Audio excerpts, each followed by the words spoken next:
Hello friends, welcome to my channel Poonam boutique. Friends, यहाँ हम आज फुल इलास्टिक प्लाजो कटिंग करने जा रहे हैं, जिसमें मैं आपको कुछ ऐसे टिप्स और ट्रिक बताऊंगी जिससे आपके बीच में आसन से खिंचाव आने की प्रॉब्लम हमेशा के लिए खत्म हो जाएगी। तो उसके लिए मैंने कपड़े को यहाँ बिछा लिया है और अनइक्वल फैब्रिक को इक्वल कर लेंगे। फिर जितनी हमारी लेंथ है उस लेंथ से हम 1 इंच कम पे निशान लगाएंगे। मान लीजिए हमारी लेंथ यहाँ पे 36 इंच है, तो मैं 35 इंच पे निशान लगाऊंगी और 2 इंच इलास्टिक के लिए, 2 इंच नीचे फोल्डिंग के लिए निशान लगाऊंगी। याद रहे फ्रेंड्स, जितनी हमारी लेंथ है उससे 1 इंच हमें कम निशान लगाना है, क्योंकि 1 इंच ऊपर जब हम इलास्टिक ज्वाइंट करेंगे तो उस इलास्टिक में हमारा कवर हो जाएगा। लेंथ से 1 इंच कम और 2 इंच नीचे फोल्डिंग का हम मार्क कर लेंगे। ये मार्किंग करने के बाद फ्रेंड, अब जितनी हमारी हिप है, हिप को 4 से डिवाइड करेंगे और उसमें 2.5 इंच प्लस कर देंगे। यहाँ मेरी हिप 40 इंच है, तो 40 इंच को मैं 4 से डिवाइड करके मेरा आता है 10 इंच। 10 इंच पे मार्क करने के बाद 2.5 इंच उसमें प्लस कर दूंगी, तो मेरा यहाँ बनेगा 12.5 इंच। 12.5 इंच पे निशान लगाने के बाद उनको सीधी लाइन से मैं एक सीधी लाइन ड्रॉ कर दूंगी। उसके बाद जितनी हमारी कमर है, कमर को 4 से डिवाइड करेंगे और 1.5 इंच प्लस कर देंगे। तो यहाँ मेरी कमर 36 इंच है, उसका आया 9 इंच। 9 इंच पे हम 9 इंच में 1.5 इंच प्लस करते हैं तो 10.5 इंच। 10.5 इंच पे निशान लगा के हम एक सीधी लाइन ड्रॉ कर देंगे। उसके बाद आसन के लिए, यहाँ मेरा 40 साइज है तो 2.5 इंच का मैं यहाँ पे आसन लूंगी। आसन की गोलाई के लिए मैं 2.5 इंच पे मार्क करूंगी।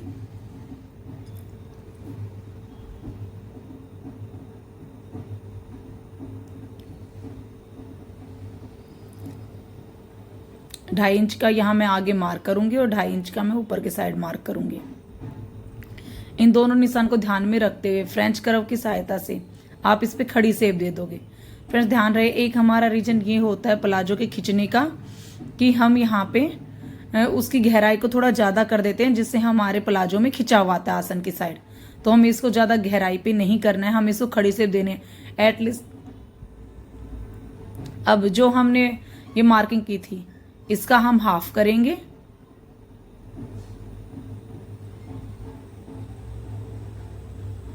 जितना हमारा यहाँ पे हाफ आया, यहाँ मेरा हाफ 7.25 इंच आया है, तो मैं ऊपर भी 7.25 इंच पे निशान लगाऊंगी।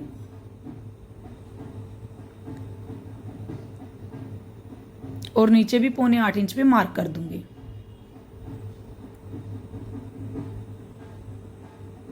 मैं एक 7.25 इंच बीच में भी निशान लगाऊं ताकि हमारी लाइन बिल्कुल स्ट्रेट आए। और इन सभी निशानों को मिलाते हुए एक सीधी लाइन खींच लेंगे।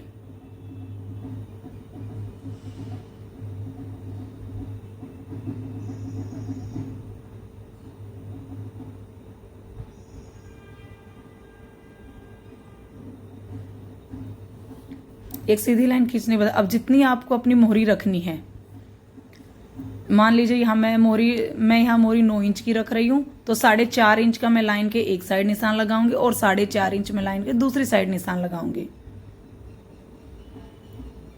हमें लाइन से दोनों साइड इक्वली निशान लगाने हैं, तो मैं 4.5 इंच पे निशान लगाऊंगी। यहाँ से नीचे से बिल्कुल हम स्ट्रेट लाइन खींचेंगे और ऊपर से हम सेप पट्टी की सहायता से लेग की शेप दे देंगे।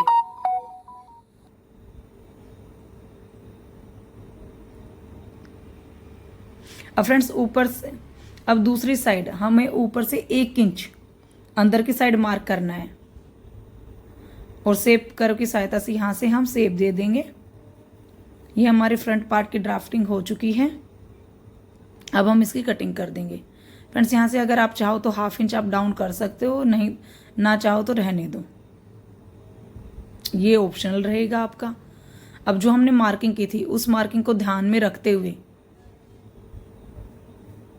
आप फ्रंट पार्ट की कटिंग कर देंगे।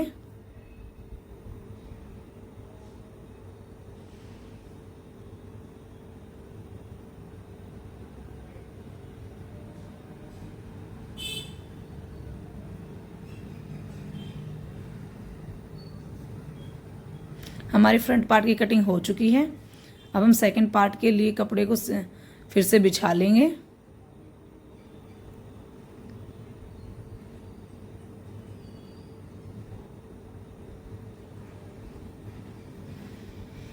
फ्रेंड्स, यहाँ मैंने कपड़े को इक्वली बिछा लिया है। अब ऊपर से हम 2 से 2.5 इंच हम ऊपर की साइड कपड़े को छोड़ते हुए एक सीधी लाइन ड्रॉ कर लेंगे।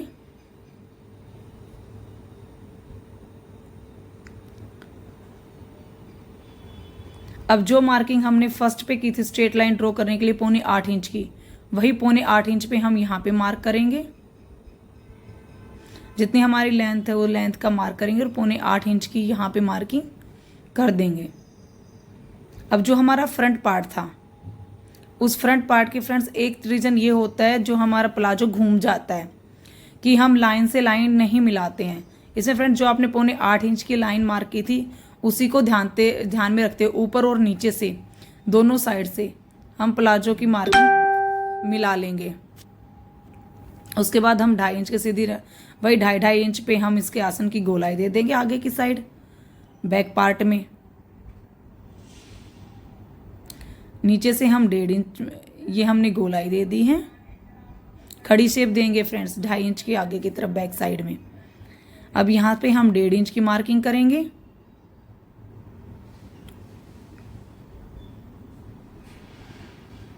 नीचे से आप स्ट्रेट रखोगे, वो 2 इंच जो फोल्डिंग के लिए लिया था और सेप पट्टी के साथ आप यहाँ पे सेप लगा दोगे।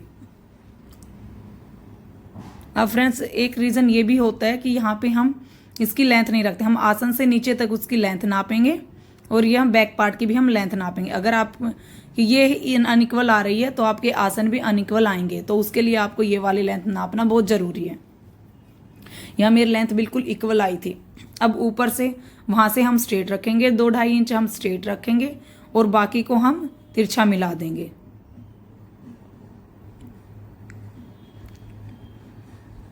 इसको आप स्ट्रेट रखोगे और यहाँ से आप तिरछा मिला दोगे।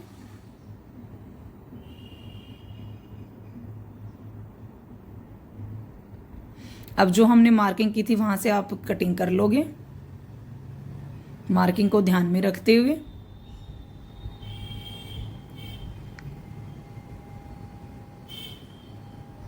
ये मेरे फ्रंट और बैक पार्ट की कटिंग हो चुकी है और नीचे नोचेस लगा देंगे ताकि फोल्डिंग में हमारा फैब्रिक अनइक्वल ना हो, हमारा इक्वली फैब्रिक फोल्ड हो। अब हम बेल्ट की कटिंग करेंगे। बेल्ट की कटिंग के लिए मैंने यहाँ विड्थ 4 इंच रखी है, क्योंकि यहाँ मेरे इलास्टिक लेंथ 1.25 इंच है, तो मैं यहाँ 4 इंच की विड्थ रख रही हूँ। अब पॉकेट कट रहे हैं। पॉकेट के लिए एक साइड हम दोनों साइड लेंथ हम 14 या 13.5 से 14 इंच तक आप लेंथ ले सकते हैं। एक साइड आप 6.5 इंच पे निशान लगाएंगे, दूसरी साइड आप 7 इंच पे। जहाँ 7 इंच पे आपने निशान लगाया था वहाँ से आप 2 इंच ऊपर करते हुए पॉकेट की गोलाई दे दोगे और पॉकेट को कट कर लोगे।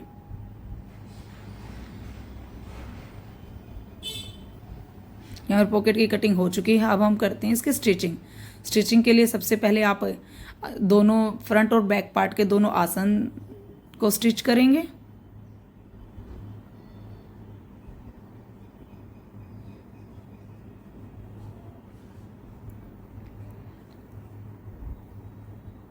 यहाँ मेरे दोनों आसनों की स्टिचिंग हो चुकी है।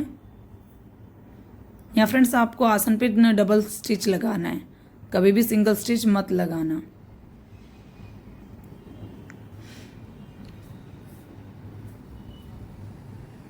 यहाँ मेरे दोनों पार्टों की स्टिचिंग आसन की स्टिचिंग हो चुकी है। अब हम फ्रंट पार्ट में पॉकेट लगाएंगे। फ्रंट पार्ट में पॉकेट लगाने के लिए फ्रंट पार्ट को सीधा बिछा लेंगे और उसके ऊपर हम पॉकेट को सीधा करके रखेंगे जो हमने पॉकेट कट की थी। ऊपर से हम 2 इंच का मार्क करेंगे, पॉकेट को उसके ऊपर लगाते हुए 2 इंच का मार्क 2 इंच छोड़ते हुए नीचे हम 6 इंच का मार्क करेंगे और 1/2 इंच मार्जिन छोड़ते हुए हम एक निशान लगा लेंगे। अब जो हमने निशान लगाया है ठीक उसी निशान के ऊपर हम स्टिच लगाएंगे।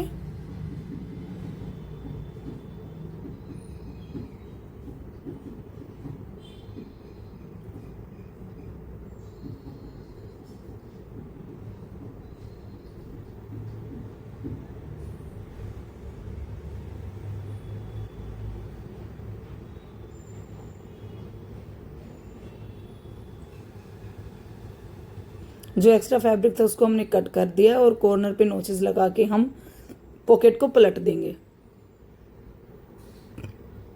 अगर आप पहली बार पॉकेट लगा रहे हो तो आप यहाँ पे प्रेस लगा लेना, जिससे आपकी फिनिशिंग काफ़ी अच्छी आएगी। यहाँ पॉकेट को पलटने के बाद जो आपने पॉकेट को पलटा है, इसे किनारे किनारे पे आप यहाँ पे स्टिच लगा लोगे।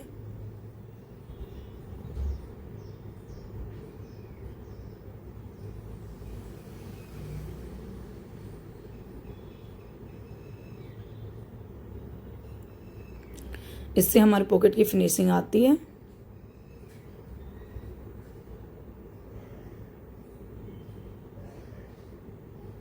अब उल्टी साइड से जो हमने पॉकेट लगाई थी उसको हम उल्टी साइड पे पलटेंगे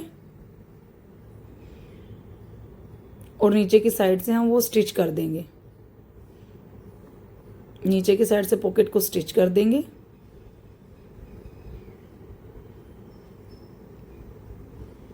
पॉकेट को सीधा पलट लेंगे।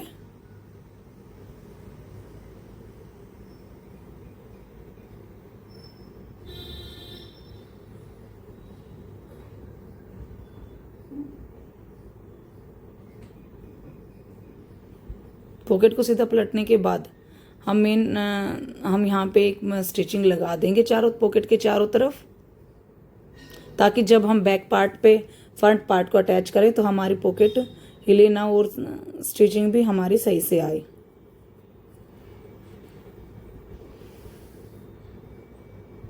ये हमारी पॉकेट लग के रेडी है।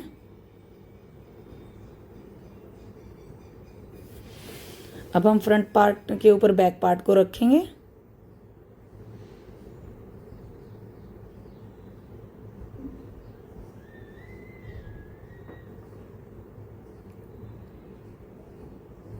अब आपको एक चीज़ का यहाँ ध्यान रखना है कि आपको ऊपर से सिलाई लगाते हुए नहीं जाना है।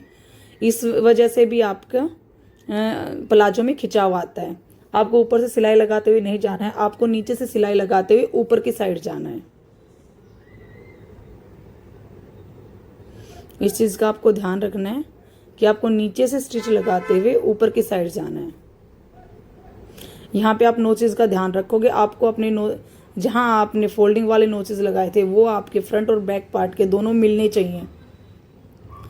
उन नोचेस को मिलाते हुए आप नीचे से ऊपर की साइड स्टिच लगा लोगे और आपको किसी भी ना आपको ऊपर वाले कपड़े को खींचना है ना नीचे वाले, बिल्कुल हल्के हाथ से आप दोनों को इक्वली करते हुए स्टिच लगाते जाएंगे।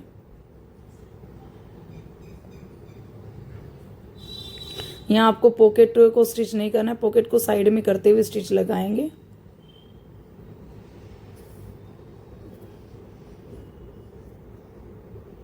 ऐसे ही आप दूसरी साइड स्टिच लगा लोगे। नोचेस को मिलाते हुए, नोचेस को एक साथ मिलाते हुए फ्रंट और बैक पार्ट के आप नीचे से ऊपर के साइड स्टिच लगाते हुए दूसरी साइड भी स्टिच लगा लेंगे। फ्रेंड्स, यही गलतियां होती हैं जिनकी वजह से हमारा प्लाजो में खिंचाव आता है। ये छोटी छोटी गलतियों की वजह से ही हमारे प्लाजो में खिंचाव आने लगता है। और अगर आपको फ्रेंड्स वीडियो यूज़फुल लगी हो तो प्लीज़ लाइक और चैनल को लाइक और सब्सक्राइब जरूर करें। अब हम नीचे से फोल्ड कर देंगे। नोचेस को ध्यान में रखते हुए बिल्कुल इक्वली फोल्ड करते जाएंगे।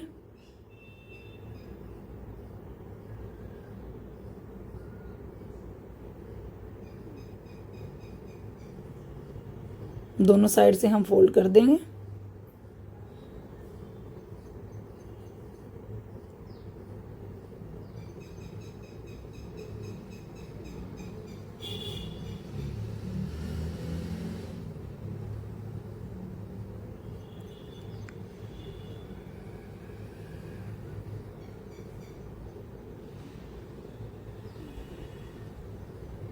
अब फ्रेंड्स, यहाँ भी हमें नीचे से ही स्टिच लगाते हुए जाना है। और दूसरी बात यह कि हमें पूरा स्टिच नहीं लगाना है, हमें सिर्फ आसन तक स्टिच लगाना है। और यहाँ फिर हम धागे को कट करके दूसरी साइड से फिर दोबारा हमें लेग साइड से ही हमें स्टिचिंग लगानी है। फ्रेंड्स, यही छोटी छोटी मिस्टेक्स होती हैं हमारी, जिससे हमारे प्लाजो में खिंचाव आता है आसन की साइड से। हमें कभी भी ऊपर से स्टिच लगाते हुए नहीं आना है, हमें हमेशा नीचे से लेग की साइड से स्टिच लगाते हुए जाना है।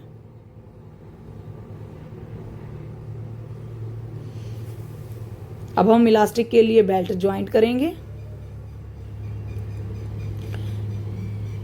फ्रेंड्स, हम यहाँ बेल्ट को उल्टी साइड रखेंगे, हमें सीधी साइड पे बेल्ट को नहीं रखना है।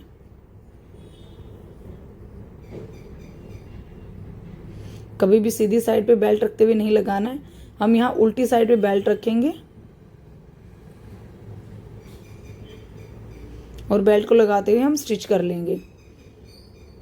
क्योंकि जब हम इलास्टिक लगाते हैं तो हम हमेशा बेल्ट को आगे की तरफ पलटते हैं, तो इस चीज़ का आपको ध्यान रखना है, जिससे हमारा इलास्टिक भी फिनिशिंग के साथ लगता है।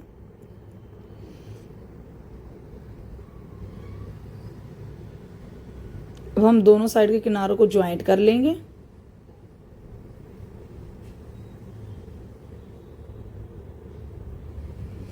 अब फ्रेंड्स, इलास्टिक के लिए जितना हमारा कमर है उससे 5 इंच हम छोटा इलास्टिक ले। यहाँ मेरी कमर 36 इंच है, तो मैं यहाँ 31 इंच का इलास्टिक ले रही हूँ। फ्रेंड, यहाँ मेरे थोड़ा इलास्टिक छोटा पड़ गया तो मैं उसमें ज्वाइंट लगा रही हूँ।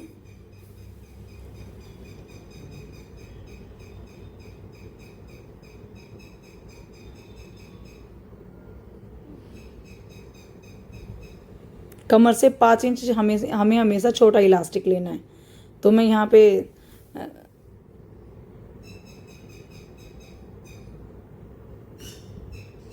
हम इलास्टिक को ज्वाइंट कर लेंगे।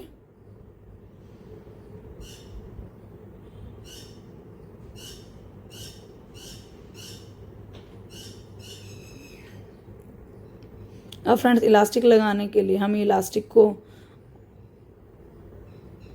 अब जो हमारी स्टिचिंग थी उसको ऊपर करते हुए, इलास्टिक फोल्ड करते हुए यहाँ से हम इलास्टिक लगाना स्टार्ट करेंगे। फ्रेंड, इसके अंदर आपको ध्यान रखना है कि आपकी स्टिचिंग इलास्टिक के ऊपर ना जाए। आपको इलास्टिक को ऊपर करते हुए बिल्कुल इलास्टिक के साथ साथ में आपको स्टिच लगानी है। इलास्टिक के ऊपर आपकी स्टिच नहीं जानी चाहिए, वरना इलास्टिक वहां से खिंचेगा नहीं। बिल्कुल इलास्टिक ऊपर करते हुए और जो हमारी स्टिचिंग थी उसको भी अंदर करते हुए, स्टिचिंग लगा रखी थी उसको भी अंदर करते हुए यहाँ पे आप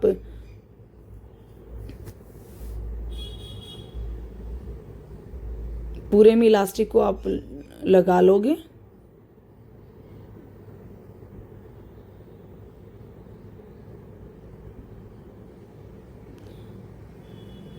अब हम इलास्टिक को खींचते हुए जो हमारे प्लेट्स, जो अनइक्वल प्लेट्स हो गई थी, उनको हम इक्वली कर लेंगे। इसके लिए आप रबड़ को खींचोगे इलास्टिक को तो प्लेट्स ऑटोमेटिक इक्वल हो जाएंगी।